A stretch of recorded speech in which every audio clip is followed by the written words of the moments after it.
T20 ప్రపంచ cup ముందు పాకిస్తాన్ దొంగనాటకం ఆడుతోంది. పాకిస్తాన్ను ఓటమి భయం వెంటాడుతోంది. రాబోయే టీ20 ప్రపంచ కప్ ముందు కొత్త డ్రామా షురూ చేసింది. భారత్తో మ్యాచ్ను తాము బహిష్కరిస్తున్నట్లుగా ప్రకటించింది Pakistan cricket board. Operation Sindoor తర్వాత ఆసియా కప్లో భారత్ చేతిలో పాకిస్తాన్ ఘోర పరాభవం చెందింది. సూపర్ 4 ఫైనల్లో పాక్ను భారత్ ఓడించింది. దీంతో పాకిస్తాన్ జట్టుపై స్వదేశంలోనే తీవ్ర విమర్శలు వెల్లువెత్తాయి. ఇప్పుడు ప్రపంచ కప్లో భారత్ చేతిలో ఓటమి తప్పదనే ఈ బహిష్కరణ డ్రామాలు ఆడుతున్నట్టుగా తెలుస్తోంది. దీంతో పాకిస్తాన్ తీరును ఇంటర్నేషనల్ క్రికెట్ కౌన్సిల్ తీవ్రంగా తప్పుపడుతోంది. పాకిస్తాన్ ఆటగాళ్లు తాము ఐసీసీలో పాల్గొంటామని చెప్తూనే భారత్తో మాత్రం మ్యాచ్లు బాయ్కాట్ చేస్తున్నట్లుగా ప్రకటించడంతో ప్రస్తుతం ఈ వ్యవహారం చర్చనీయాంశంగా మారింది. ముఖ్యంగా పాకిస్తాన్ తన గొయ్యి తానే తవ్వుకుంది అనే వాదనలు కూడా వినిపిస్తున్నాయి. భారత్తో మ్యాచ్ అంటేనే గజగజ వణికిపోయే పాకిస్తాన్ ఆటగాళ్లకు సంబంధించినటువంటి దృశ్యాలు ఒకసారి చూడొచ్చు. అసలు మ్యాచ్ అంటేనే భయం, అందుకే పాకిస్తాన్ చేసింది బాయ్కాట్ వేషం. కానీ ఐసీసీ వేసే వేటుకు పాకిస్తాన్ క్రికెట్ బోర్డు ఇక విలవిల్లాడాల్సిందేననే వార్తలు కూడా వినిపిస్తున్నాయి. పాకిస్తాన్ క్రికెట్ ఎందుకు ఆడనంటుంది, అసలు ఏం జరిగింది, పాకిస్తాన్కు కలిగే నష్టం ఏంటో ఒకసారి తెలుసుకునే ప్రయత్నం చేద్దాం. అసలు క్రికెట్ ప్రపంచంలోనే అతిపెద్ద యుద్ధం ఇది. టీ20 మ్యాచ్ ఇది. అంటే సీన్ మొత్తం రివర్స్ అయింది టీ20 వరల్డ్ కప్లో. ఇక దాయాదుల పోరు కోసం ప్రపంచమంతా వెయ్యికలతో చూస్తుంటే పాకిస్తాన్ మాత్రం తోక ముడిచినట్టుగా కనిపిస్తోంది.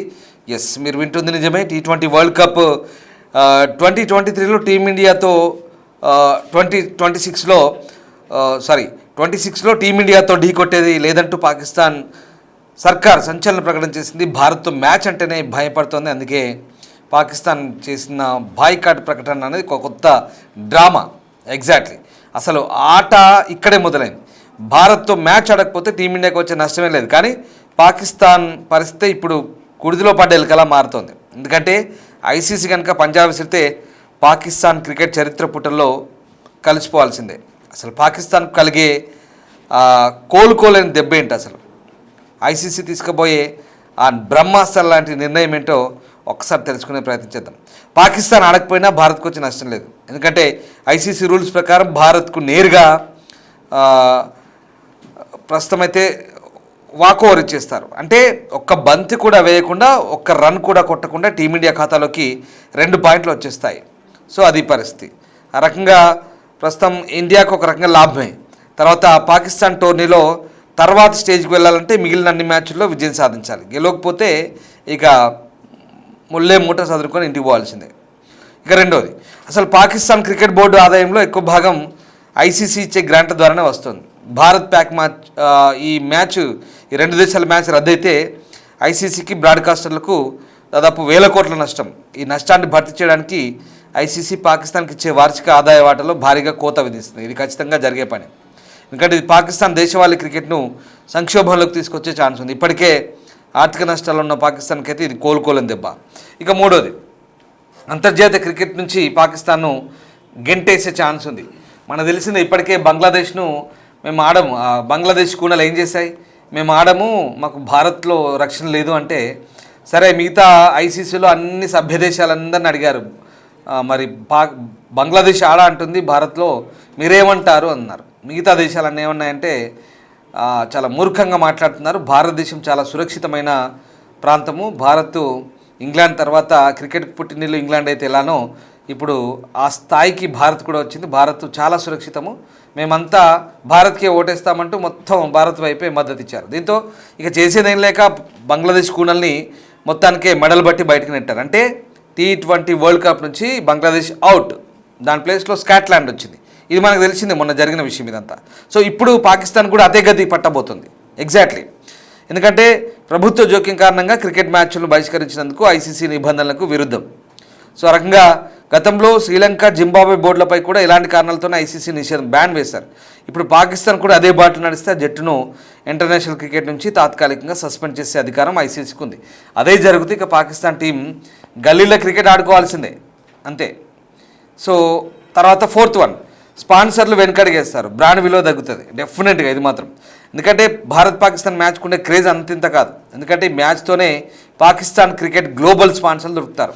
ఒకవేళ పాక్ ఇలాంటి మెగా ఈవెంట్లో మ్యాచ్లు బహిష్కరిస్తే అంతర్జాతీయ కంపెనీలు పాకిస్తాన్ జట్టుకు స్పాన్సర్షిప్ ఇవ్వడానికి వెనుకాడతాయి. జెర్సీ మీద లోగో వేసే దిక్కు కూడా ఉండదు వీళ్ళకి. దీనివల్ల చూస్తున్నారుగా ఆ ఆకుపచ్చ జెర్సీలు, ఆ జెర్సీలు చూస్తేనే నిజంగా చిరాకు వస్తుంది వాళ్ళ. అంత పాకిస్తాన్ అంటేనే, ఆటగాళ్ళు అంటేనే ఒకసారి చూడండి, ఆ లోగో వేసే దిక్కు కూడా ఉండదు ఎవరికి కనీసం ఇక నుంచి. అట్లుంటుంది వాళ్ళ పరిస్థితి. చూడండి ఎంత చక్కగా మంచిగా పచ్చగా వేసుకొని కూర్చున్నారు కదా. కనీసం వాటి మీద ఇంకేముండదు, లోగో లేని కూడా ఏముండదు, అసలు ఎవడు పట్టించుకోడు, వాళ్ళకి గతే ఉండదు. సో ఇది పరిస్థితి పాకిస్తాన్ వాళ్ళకు. తర్వాత వాళ్ళకు స్పాన్సర్షిప్ ఇవ్వడానికి వెనుకాడతారు ఖచ్చితంగా అంతర్జాతీయ కంపెనీలు. తర్వాత దీంతో ఏమవుతుంది, వాళ్ళ ఆదాయం భారీగా తగ్గుతుంది. మొత్తానికి ఒక్క నిర్ణయంతో పాకిస్తాన్ క్రికెట్ శకమే ముగుస్తుంది. ఇన్ని రకాలు స్పాన్సర్లు ఎవడు రాడు. ఫస్ట్ ఆఫ్ ఆల్ అంతర్జాతీయ క్రికెట్ నుంచి మెడల్ బట్టి బయటికి గెంటేస్తారు. రెండోది, తర్వాత ఐసీసీకి నిధులు ఐసీసీ నుంచి పాకిస్తాన్కు గ్రాంట్ నిధులు పోతాయి. మూడోది, నాలుగోది ఏంటి, అసలుకు మొత్తం మీద భారత్కే లాభం పాయింట్ల పట్టికలో చూస్తే. అంటే పాకిస్తాను ఇంకా ఆడుకుంటూ కూర్చోవాలి. పాకిస్తాన్ ఆడకుండా భారత్కు +2 పాయింట్స్ ఆల్రెడీ ముందుకు వెళ్ళిపోతుంది. ఇగో చూడండి, ఇన్ని పాకిస్తాన్ ఒక్క మ్యాచ్ మేము బహిష్కరిస్తున్నామని చెప్తే ఇగో ఇలా ఉంటుంది, ఎన్ని రకాల నష్టాలు. సో ఇది పరిస్థితి. సో మొత్తం మీద పాకిస్తాన్ ఇంకోటి ఉంది, వచ్చే టోర్నీలపై కూడా ప్రభావం ఉంటుంది ఖచ్చితంగా. ఎందుకంటే ఈ నిర్ణయంతో ఐసీసీ కొంత టోర్నీ ప్రతిష్ట మసకబారుతాయి కాబట్టి ఇక్కడ ప్రసార హక్కులు కలిగిన సంస్థలు ఇంటర్నేషనల్ క్రికెట్ కౌన్సిల్ మీద ఒత్తిడి వేస్తాయి. దాంతో భవిష్యత్తులో ఏమైతే పాకిస్తాన్కు ఎటువంటి మేజర్ టోర్నీల ఆతిథ్య హక్కులు కూడా దక్కకుండా కఠిన నిర్ణయం తీసుకోవచ్చు. అంటే మేము పాకిస్తాన్లో ఇప్పుడు మన ఆతిథ్య దేశం ఉంది, ఇప్పుడు T20 శ్రీలంక ఇండియాలో జరుగుతుంది. రేపు పాకిస్తాన్లో ఏదైనా సిరీస్లు జరగాలి, ముల్తాన్లోనో ఇస్లామాబాద్లో మ్యాచ్లు జరగాలి, లాహోర్లోనో మ్యాచ్లు జరగాలంటే ఎవ్వడు కనీసం అటువైపు తొంగి కూడా చూడు అక్కడ ఆడడానికి. అది పరిస్థితి. అక్కడ అసలు మ్యాచ్లో పెట్టనియరు ఇంకా ఫ్యూచర్లో ఐసీసీ. సో అప్పుడు ఏమవుతుంది, ఇన్ని రకాలుగా నష్టం వాళ్ళకు. సో ఆతిథ్య హక్కులు కూడా పోతాయి. ఇప్పటికే ఛాంపియన్స్ ట్రోఫీ నిర్వహణపై నీళ్ళు కమ్ముకున్నాయి. ఇక ఇప్పుడు ఇవన్నీ చెప్పినాక ఒక్కసారి మీరు అర్థం చేసుకోండి, పాకిస్తాన్ తన గొయ్యి తాను దవ్వుకున్నట్ట కాదా. ఇంకో ఇది పరిస్థితి. అసలు భారత్తో మ్యాచ్ బాయ్కాట్ అనేది పెద్ద డ్రామా, పైగా పిచ్చి లాజిక్లు. మమ్మల్ని ఐసీసీ ఏం చేయలేదు అంటూ పాకిస్తాన్ క్రికెట్ బోర్డు మాట్లాడుతుంది.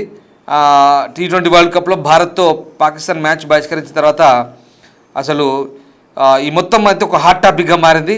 దీనికి సంబంధించి ఇప్పుడు పాకిస్తాన్ క్రికెట్ బోర్డు మాజీ చీఫ్ ఎహసాన్ మనీ ఏమంటాడంటే, అసలు ఐసీసీ చైర్మన్గా కూడా పనిచేసిన ఆయన ఏమంటాడంటే, భారత్ మ్యాచ్ను బైకాట్ చేసిన పాకిస్తాన్ జట్టుకు ప్రపంచ క్రికెట్ సంస్థ ఏం చేయలేదు.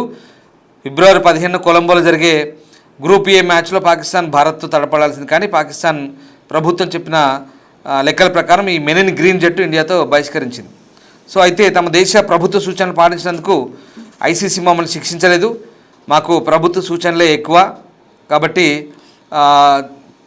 పాకిస్తాన్లో 2025 ఛాంపియన్స్ ట్రోఫీ మ్యాచ్లను ఆడటానికి భారత్ నిరాకరించడానికి కూడా కారణం అదే.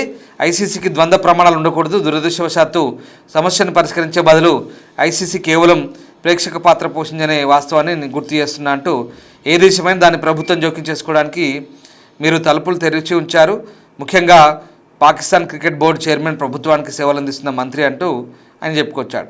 అయినప్పటికీ కూడా ఎక్కడ అంటే ఇవన్నీ పరిగణలోకి తీసుకోరు పీసీబీ చెప్తున్న అంశాలు. సో ఆ రకంగా ప్రస్తుతం పాయింట్లు అయితే కోల్పోతాయి ఖచ్చితంగా. నాకౌట్ దశలో పాకిస్తాన్ భారత్తో ఆడాల్సి వస్తే ఆ సమయంలో ప్రభుత్వం తీసుకున్న ఏ నిర్ణయాన్ని బోర్డు అనుసరిస్తుందంటూ పాకిస్తాన్ క్రికెట్ బోర్డు చెప్తోంది. అయితే అంతర్జాతీయ క్రికెట్ కౌన్సిల్కు పీసీబీ ఈ విషయం ఇక ఇప్పుడు ఏం నిర్ణయం భారత్తో ఆడకూడదని తమ ప్రభుత్వ నిర్ణయాన్ని ఐసీసీకి పీసీబీ సోమవారం చెప్తుంది. సో ఆ రకంగా ప్రస్తుతం అయితే మరి ఈ వ్యవహారం ఎలాంటి మలుపులు తీసుకుంటుందని మాత్రం ఇంట్రెస్టింగ్గా ఉండబోతుంది. సో ఓవరాల్గా ప్రస్తుతం ఈ మ్యాచ్ కనుక జరగకపోతే నిజంగా అంటే చాలా క్రేజీ మ్యాచ్. ఇండియా పాకిస్తాన్ అంటేనే చాలా క్రేజీగా ఉంటుంది కాబట్టి 4,500 కోట్ల నష్టం వస్తుందని ఓవరాల్గా అంచనా వేస్తున్నారు.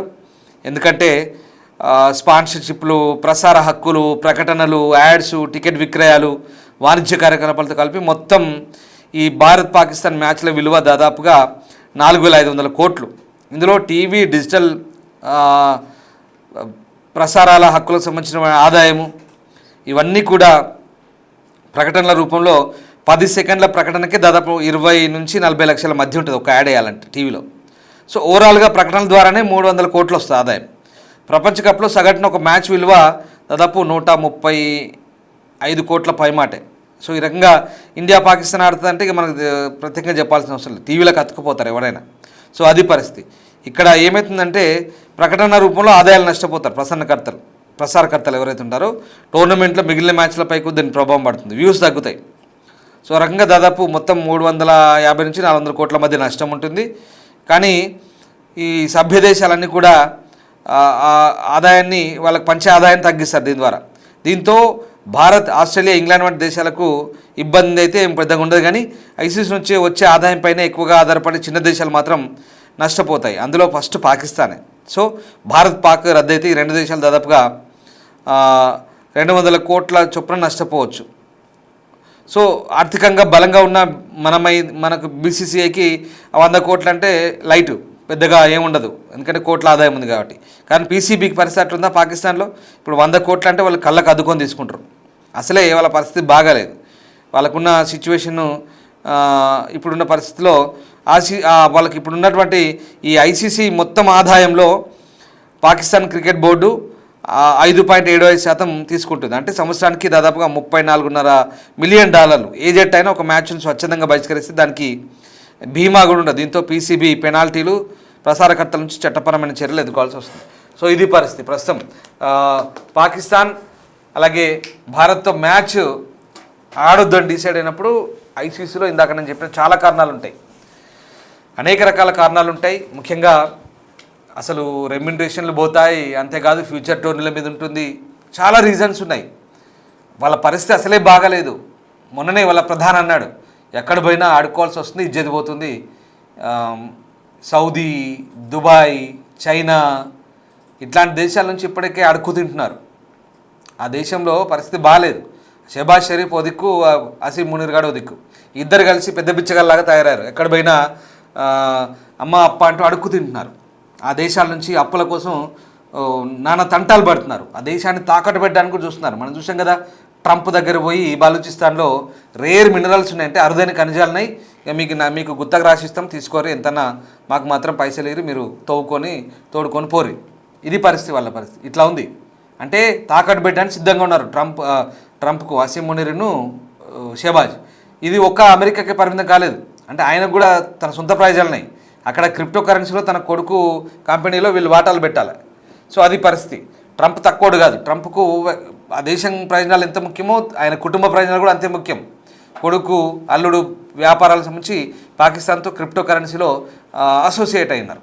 సో అది అప్పుడు ఆ దృష్టిలో పాకిస్తాన్ మిలిటరీ చీఫ్ మంచోడు, పాకిస్తాన్ ప్రధాని కూడా మంచోడు. ఆయన వైపు నుంచి వచ్చే స్టేట్మెంట్ అది అప్పటికప్పుడు తాత్కాలికంగా. అఫ్కోర్స్ ఆయన ఎప్పటికప్పుడు మాట మార్చాడు అనుకోండి, అది వేరే విషయం. సో ఇది ప్రస్తుతం పాకిస్తాన్ పరిస్థితి. వీళ్ళు క్రికెట్ ఆడకపోతే వీళ్ళకి వచ్చే పైసలు కూడా పోతాయి పూర్తిగా. ఇంకా అవన్నీ కాదు, మొన్న బంగ్లాదేశ్ కూనాల పరిస్థితి ఏమైనా తెలుసు కదా, వీళ్ళని కూడా అవసరమైతే అసలు క్రికెట్ నుంచి సస్పెండ్ చేయొచ్చు, ఐసీసీ నుంచి. చెప్పలేము ఏం నిర్ణయం జరుగుతుంది. మెజార్టీ ఐసీసీ సభ్య దేశాలు ఏమంటే దాన్ని బట్టి ఫస్ట్ ఆఫ్ ఆల్ పాయింట్లు పోతాయి. ఇప్పుడు వచ్చే నష్టం ఏం లేదు, ఇండియాకి ఏం నష్టం లేదు, పోతే ఒక 50 నుంచి 100 కోట్ల మధ్యలో పోతుంది. బీసీసీఐకి ఉన్న ఆదాయంలో అది చాలా పెద్ద లెక్కేం కాదంటే 100 కోట్లని మామూలు విషయం కాదు. కానీ నష్టాన్ని భరించే స్థితిలో ఇండియా ఉంది, ఇండియన్ క్రికెట్ బోర్డు ఉంది. కానీ పాకిస్తాన్ ఉందా? పాకిస్తాన్లో ఇప్పుడున్న పరిస్థితిలో ఉందా? లేదు. వీళ్ళకు ఫస్ట్ పాయింట్లు పోతాయి. వీళ్ళు ఆడకపోతే ఆ పాయింట్లు ఎట్లాగో మిగతా దేశానికి వస్తాయి, అపోనెంట్కి. అదెవరు? మనమే. సో మనతో వాళ్ళు ఆడమంటే వాళ్ళంతలో వాళ్ళు ఆడరు కాబట్టి స్వచ్ఛందంగా మనకు వస్తాయి ఆ పాయింట్లు ఆటోమేటిక్గా. ఇది ఓపెన్, చిన్నపిల్లలంటే చెప్తాడు. ఇందులో మేము పెద్దగా మీకు చెప్పాల్సిందేమి. సో ఇది ఒకటి. ఇక్కడ నుంచి ఈ స్పాన్సర్స్ పోతారు, ఇంటర్నేషనల్గా స్పాన్సర్స్ వచ్చే వాళ్ళు పోతారు.